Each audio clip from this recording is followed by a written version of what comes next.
بسم الله الرحمن الرحيم بسم اللہ الرحمن الرحیم نحمدہ ونصلی علی رسولہ الکریم اما بعد. معزز ناظرین کرام، السلام علیکم ورحمۃ اللہ وبرکاتہ. آپ دیکھ رہے ہیں نور ٹی وی جدہ اور میں ہوں محمد عاقل. وائس میسج کے ذریعے سوالات پیش کیے جاتے ہیں. آپ بھی اگر اپنا سوال ہمیں واٹس ایپ کے ذریعے بھیجنا چاہتے ہوں تو اس اسکرین پر دیے گئے نمبر کو نوٹ فرما لیجئے. ہماری تمام تفاصیل ڈسکرپشن باکس میں بھی آپ کے لیے تحریر کر دی گئی ہیں. ہمارے انسٹاگرام اور دوسرا جو چینل ہے جس پر ہم حرم کے خطبات کا ترجمہ آپ کی خدمت میں پیش کرتے ہیں، وہ بھی لنک آپ کے لیے مہیا کر دیا گیا ہے. براہ کرم اس سے جڑ جائیے. اور اگر ابھی تک آپ نے ہمارا چینل سبسکرائب نہیں کیا ہے تو سبسکرائب کر لیجئے اور جوائن ممبرشپ اختیار کرنے کے بعد آپ اس چینل کو سپورٹ بھی کر سکتے ہیں. آج کا جو سوال ہے وہ آپ کی خدمت میں پیش کروں گا. السلام علیکم محمد عاقل صاحب، کیسے ہیں آپ؟ وعلیکم السلام ورحمۃ اللہ. اسلام میں جو ہے یہ جو روح بلاتے ہیں اس کے بارے میں بتائیے کہ یہ جو مرنے کے بعد کچھ لوگ روحوں سے باتیں کرتے ہیں تو کیا ایسا ہو سکتا ہے؟ اور ڈیفینیٹلی یہ جائز تو نہیں ہے، مگر کیا روحیں باتیں کرتی ہیں؟ یا اگر کوئی کسی کو کسی نے مار دیا ہے تو کیا روحیں ان سے پوچھا جائے کہ آپ کو کس نے مارا ہے تو وہ کوئی انڈیکیشن دیتی ہیں یا بتاتی ہیں یا ان کی آواز آتی ہے؟ کچھ لوگ ابھی نئے آلات بھی استعمال کر رہے ہیں، آئی ٹی کے تیز اسپیکرز اور اس طرح کے ساؤنڈ باکسز جس میں روحیں جو ہیں وہ بولتی ہوئی سنائی دیتی ہیں. تو اس کے بارے میں آپ کیا کہیں گے؟ سوشانت سنگھ جو ہے اس نے خودکشی کی ہے، لوگ اس کی بھی روحیں بلا رہے ہیں. اس کی بھی روحیں لوگ بلا رہے ہیں. یہ ہے محترمہ سمیرہ عزیز صاحبہ جدہ سے. سوال آپ نے سن لیا ہے، بہت اہم سوال ہے. اور موجودہ دور میں بلکہ ہم اگر چند سالوں قبل اپنی یادداشت کو لے کر جائیں تو ایسے بہت سے واقعات آپ کو مل جائیں گے جہاں پر یہ دعویٰ کیا گیا ہے کہ روحوں کو باقاعدہ طور پر بلایا جاتا ہے اور ان سے سوال و جواب بھی کیے جاتے ہیں. جیسے کہ آپ نے ابھی سماعت فرمایا کہ سشانت سنگھ راجپوت کی روح کو بھی بلایا جا رہا ہے. اس سے قطع نظر اس پر ہم بحث نہیں کریں گے کہ اس نے خودکشی کی تھی یا اس کا مرڈر ہوا تھا. یہ حکومت کا کام ہے، حکومتی اداروں کا کام ہے. وہ انویسٹیگیشن کریں گے اور کسی نتیجے پر پہنچیں گے. ہمارا تعلق اس کڑی کو سلجھانا ہے جس کڑی سے مسلمان کے عقیدے پر ضرب پڑتی ہو. اس مسئلے کا حل پیش کرنا ہے جس مسئلے کی حقیقت جان کر آپ بدعقیدگی سے صحیح قرآن و سنت کے منہج تک رسائی کر سکتے ہوں. اسی طرح کا سوال متعدد علماء کرام سے پوچھا گیا. سعودی عرب کے مفتی اعظم سماحت الشیخ عبدالعزیز ابن باز رحمۃ اللہ علیہ سے پوچھا گیا تو انہوں نے کہا کہ فَلَقَدْ شَاعَ بَيْنَ كَثِيرٍ مِّنَ النَّاسِ مِنَ الْكِتَابِ وَغَيْرِهُمْ مَا يُسَمَّى بِعِلْمِ التَّحْضِيرِ الْأَرْوَاحِ، کہ یہ بہت تیزی سے بیماری پھیل رہی ہے لوگوں میں، کہ یہ بات عام کی جا رہی ہے کہ روحوں کو بلایا جا سکتا ہے اور روحوں کی مدد بھی لی جا سکتی ہے کسی بھی انویسٹیگیشن میں یا حقیقت تک رسائی کرنے میں. میری اور آپ کی ذمہ داری یہ ہے کہ ہم ان مسائل کو، چونکہ روحوں کا جو تعلق ہے وہ روح کے خالق سے ہے جس نے اسے پیدا کیا ہے اور وہی اس کے بارے میں بتاتا ہے کہ ان کو آیا، ان کا مقام کیا ہے اور وہ اس دنیا سے جب رخصت ہو جاتی ہیں تو وہ کہاں رہتی ہیں. اللہ رب العالمین، اس سے پہلے کہ میں آپ کی خدمت میں قرآن کریم کی آیات پیش کروں، اس بات سے بھی ہم انکار نہیں کر سکتے کہ کوئی ایسی خفیہ طاقت ضرور ہوتی ہے جو کہ ان آئی ٹی کے آلات میں روح کی طریقے سے جان ڈال دیتی ہے اور آواز کی مماثلت پیدا کر کے گمراہ کرنے کی کوشش کرتی ہے. بہت سی ایسی غیر مرئی طاقت وجود میں آتی ہیں جو کہ سامانوں یا پینسل کو یا قلم کو حرکت دینا شروع کر دیتی ہیں اور اس کی وجہ سے لوگ یہ سمجھ بیٹھتے ہیں کہ یہ روح اسی شخص کی روح ہے جو کہ گئی ہے اور ہمیں آگاہ کرنے کے لیے واپس بھیج دی گئی ہے، یا ہم نے اپنی کسی ایسی طاقت کے استعمال سے اس کو واپس بلا لیا ہے جو کہ شاید دوسروں کے علم میں نہیں ہے، دوسرے روحوں کو نہیں بلا سکتے، ہم نے اس کو بلا لیا ہے۔ اس ضمن میں یہ عرض کر دینا چاہتا ہوں کہ مسلمانوں کا عقیدہ یہ ہے کہ اس کائنات میں یقینی بات ہے کچھ ایسی غیر مرئی طاقتیں موجود ہیں جن کا تذکرہ آپ اگر نہیں سنیں گے اور نہیں سمجھنے کی کوشش کریں گے تو اس کے نتیجے پر اس سوال کے جواب کے حصول تک آپ اور ہم نہیں پہنچ پائیں گے۔ سب سے پہلے بات کرتے ہیں فرشتوں کے بارے میں۔ یہ اللہ کی نورانی مخلوق ہوا کرتی ہے جس کے ذمے اللہ رب العالمین نے مختلف کام دیے رکھے ہیں۔ مثال کے طور پر اچھے اور برے اعمال لکھنا، موت کے وقت روحیں قبض کرنا، اچھے بندوں کی حفاظت کرنا وغیرہ وغیرہ۔ یہ ایک ایسی مخلوق ہے جو فطرتاً اللہ کی نافرمانی نہیں کر سکتی، اللہ کی مرضی کے خلاف ایک قدم بھی یہ فرشتے نہیں اٹھاتے۔ اللہ اس کے بارے میں یوں فرماتے ہیں کہ لا یعصمون اللہ ما امرہم ویفعلون ما یؤمرون، سورہ تحریم آیت نمبر 6، جو کبھی اللہ کے حکم کی نافرمانی نہیں کرتے، جو حکم بھی انہیں دیا جاتا ہے اسے بجا لاتے ہیں۔ فرشتوں کے بعد اب ہم بات کریں گے روحوں کے سلسلے میں۔ ہمارا عقیدہ یہ ہے کہ موت کے بعد بھی روحیں زندہ رہتی ہیں۔ جسم کے مرنے سے روحوں کی موت واقع نہیں ہوا کرتی، انہیں یا تو عذاب سے دوچار ہونا پڑتا ہے یا پھر رحمت و نعمت سے ان کو لطف اندوز کرایا جاتا ہے۔ قرآن اور احادیث میں متعدد حوالے اس ضمن میں پیش کیے گئے ہیں۔ اللہ کی طرف سے انہیں رزق بھی دیا جاتا ہے، قرآن کریم کی مثالیں بھی پیش کی جا سکتی ہیں، اور شہیدوں کے بارے میں یہ حکم دیا اللہ رب العالمین نے، یہ ہمیں اطلاع بھی دی ہے۔ اللہ تعالیٰ قرآن کریم میں فرماتا ہے بل احیاء عند ربهم یرزقون فرحین بما آتاہم اللہ من فضلہ، سورہ آل عمران۔ وہ تو حقیقت میں زندہ ہیں۔ فرشتوں شہیدوں کے بارے میں اللہ رب العالمین یہ فرما رہا ہے وہ تو حقیقت میں زندہ ہیں، اپنے رب کے پاس رزق پا رہے ہیں، جو کچھ اللہ نے انہیں اپنے فضل و کرم سے نوازا ہے اس پر وہ خوش ہیں۔ نبی کریم صلی اللہ علیہ وسلم نے فرمایا کہ مردے جنازہ لانے والوں کے قدموں کی چاپ بھی سنتے ہیں جب وہ واپس ہو رہے ہوتے ہیں، اور نبی کریم صلی اللہ علیہ وسلم نے ہمیں حکم یہ دیا کہ جب ہم قبرستان سے گزریں تو مردوں کو مخاطب کر کے ان پر سلامتی بھیجیں، سلام کریں، السلام علیکم یا اہل القبور۔ ان احادیث سے واضح یہ بات ملتی ہے کہ مردے عالم برزخ میں زندہ ہیں۔ نمبر 3، جن ہیں۔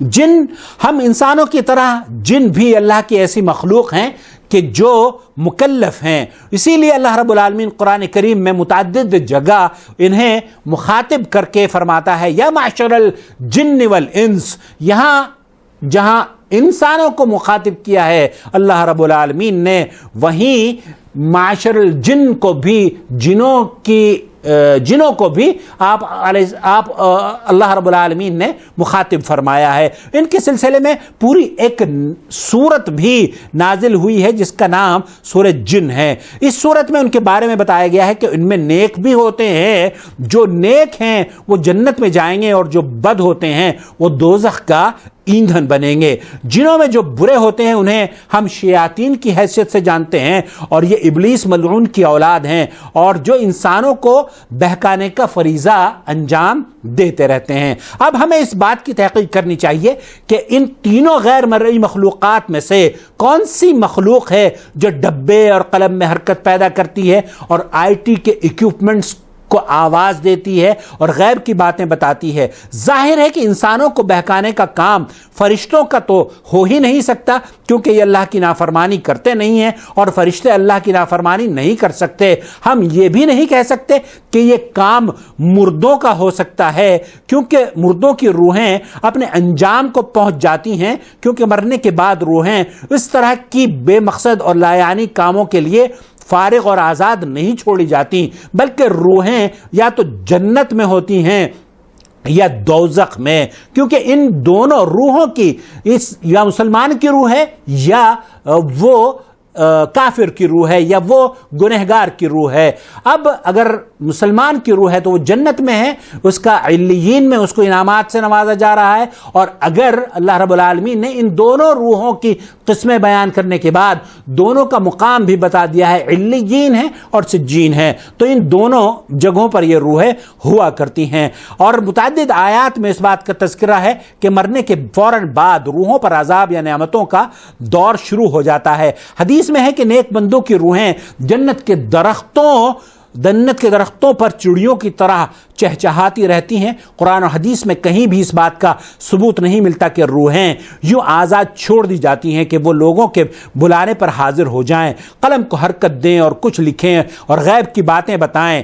بخاری اور مسلم کی روایت ہے کہ جب نبی کریم صلی اللہ علیہ وسلم نے بدر کی جنگ سے فراغت کے بعد مشرکین کی لاشیں جمع کر کے ایک کنویں میں ڈال دیں تو ایک ایک کا نام لے کر آپ علیہ الصلوۃ والسلام نے یہ فرمایا, اے فلان ابن فلان, کیا تم نے اپنے انجام کو پا لیا جس کا اللہ نے تم سے وعدہ کیا تھا؟ میں نے تو انجام پا لیا جس کا میرے رب نے مجھ سے وعدہ کیا تھا. حضرت عمر فاروق رضی اللہ تعالیٰ عنہ نے سوال کیا کہ اللہ کے رسول صلی اللہ علیہ وسلم, یہ تو مردے ہیں, یہ کیسے سن سکتے ہیں؟ آپ علیہ الصلوۃ والسلام نے فرمایا کہ یہ بھی تمہاری طرح میری تمام باتیں سن رہے ہیں لیکن جواب نہیں دے سکتے. جب افضل البشر محمد مصطفیٰ صلی اللہ علیہ وسلم کو جواب نہیں دے سکتے تو دوسروں کی آواز پر لبیک کیسے کہہ سکتے ہیں کہ یہ آئی ٹی کے پروفیشنل ان کو بلائیں اور یہ روحیں نکل کے اپنے عذاب سے فراغت حاصل کر کے یا جنت کی نعمتوں سے چھٹی لے کر کے میں ذرا وہاں جا کے انڈیا میں کسی کی مدد کر کے آ جاؤں؟ ایسا ممکن نہیں ہے. فرشتوں اور روحوں کے بعد اب جن ہی بچتے ہیں جن سے یہ سب کام انجام پانے کی توقع ممکن ہے. قرآن اور حدیث میں جنوں کے بارے میں جو کچھ ہمیں بتایا گیا ہے اس سے معلوم ہوتا ہے کہ جن ایسا کرنے پر قادر ہے, بلکہ برے اور بدمعاش قسم کے جن تو اس طرح کے کام کرتے ہیں تاکہ انسانوں کو زیادہ سے زیادہ راہ راست سے دور لے جا سکیں, بھٹکا سکیں. حدیث میں ہے کہ ہر انسان کے ساتھ اس کا ایک شیطان لگا رہتا ہے. پوری حدیث یوں ہے, ما منکم من احد الا ولہ شیطان, اسے صحیح مسلم نے روایت کیا ہے. ہر شخص کے ساتھ اس کا شیطان ہوا کرتا ہے. اب ذرا اس غرض و غایت کی بات ہو جائے جس کی وجہ سے روحوں یا جنوں کو بلایا جاتا ہے. کیا ان سے غیب کی باتیں معلوم ہو سکتی ہیں؟ حالانکہ اسلامی عقیدے کے مطابق غیب کی باتیں اللہ کے علاوہ کوئی دوسرا نہیں جانتا. قرآن کریم میں اللہ عز و جل ارشاد فرماتا ہے, قل لا يعلم من في السماوات والارض الغیب الا اللہ.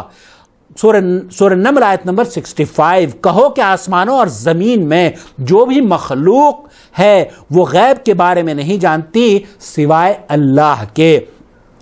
وہ جن جو حضرت سلیمان علیہ السلام کے ساتھ تھے, انہوں نے سلیمان علیہ السلام کی وفات پر یہی کہا تھا کہ اگر انہیں غیب کا علم ہوتا تو وہ کبھی اس عذاب میں مبتلا نہ ہوتے. اگر غیب کی باتیں بتانے کا یہ عمل کہانت ہی کی شکل ہے اور نبی کریم صلی اللہ علیہ وسلم نے کاہنوں پر لعنت فرمائی ہے اور کہانت کو خارج الاسلام کہا ہے, خارج الاسلام کہا ہے, اور جس شخص نے کاہنوں کی بات کی تصدیق کری ان پر ایمان لایا. ابو داؤد کی روایت آپ نے گزشتہ ہفتے سماعت فرمائی. اللہ کے رسول صلی اللہ علیہ وسلم نے فرمایا کہ جو مجھ پر نازل ہوا ہے گویا کہ اس شخص نے اس کا انکار کیا.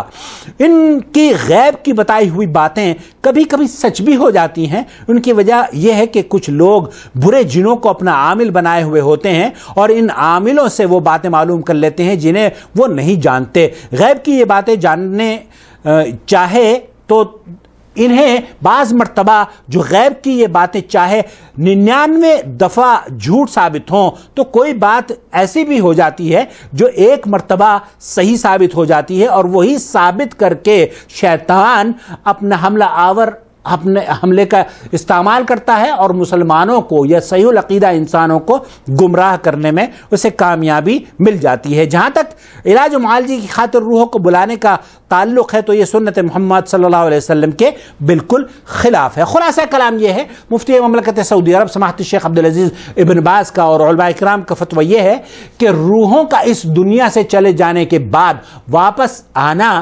ناممکن ہے، یہ ممکن ہی نہیں۔ کیوں؟ کیونکہ اللہ رب العالمین نے ان روحوں کے مقامات کا تعین کیا ہے۔ اگر وہ اچھی اور نیک روح ہے تو اللہ کے انعامات اس کو وہ فیضیاب ہو رہی ہے، اللہ کے فضل و کرم سے اس کو نوازا جا رہا ہے، اس کی قبر کو جنت کا باغ بنا دیا جاتا ہے، وہ جنت کے انعامات حاصل کر رہی ہے۔ اور اگر وہ بدکار روح ہے تو اس کو صبح و شام ہر وقت عذاب میں مبتلا کیا جاتا ہے، اور یہ ممکن ہی نہیں کہ فرشتوں سے چھٹی لے کر یا ان سے آنکھ بچولی کر کے یا ان کو دھوکہ دے کر یہ روحیں وہاں سے نکل کر اس دنیا میں آئی ٹی انسٹرومنٹ کی حرکت دینے کے لیے یا کسی طریقے کی قلم کی تحریر بننے کے لیے وہاں سے آ جائیں اور آپ کی اور ہماری مدد کر سکیں۔ ایسا ہرگز نہیں ہے۔ روحوں کا آنا اس دنیا میں اس موت کے بعد بالکل ثابت نہیں ہے، اور یہ بدعقیدگی جو پھیلائی جا رہی ہے کہ فلانے کی روح آئے گی وہ مدد کرے گی، ایسا ہرگز نہیں ہے۔ یہ جن ہیں، وہ شیاطین جن جو کہ مجھے اور آپ کو یا دوسروں کو ہم انسانوں کو دراصل گمراہ کرنے کے لیے ابلیس نے ان کے یہ ذمہ داری سونپی ہوئی ہے، اور وہ اس پورے کام کو بخوبی انجام دیتے رہتے ہیں، اور آئی ٹی کے انسٹرومنٹ اور دوسرے انسٹرومنٹ استعمال کر کے وہ ہر طرح کی طاقت اور ہر طرح کا ذریعہ استعمال کر کے ان انسانوں کی گمراہی کا سامان مہیا ہمیشہ کرتے رہتے ہیں۔ تو ہمیں اور آپ کو بچنے کی ضرورت ہے، اور اس طرح کے فکر کو جڑ سے اکھاڑ پھینک دینے کی ضرورت ہے کہ روحوں کا اس دنیا میں آنا ان کے جانے کے بعد اللہ ولی الذین آمنوا یخرجهم من الظلمات الى النور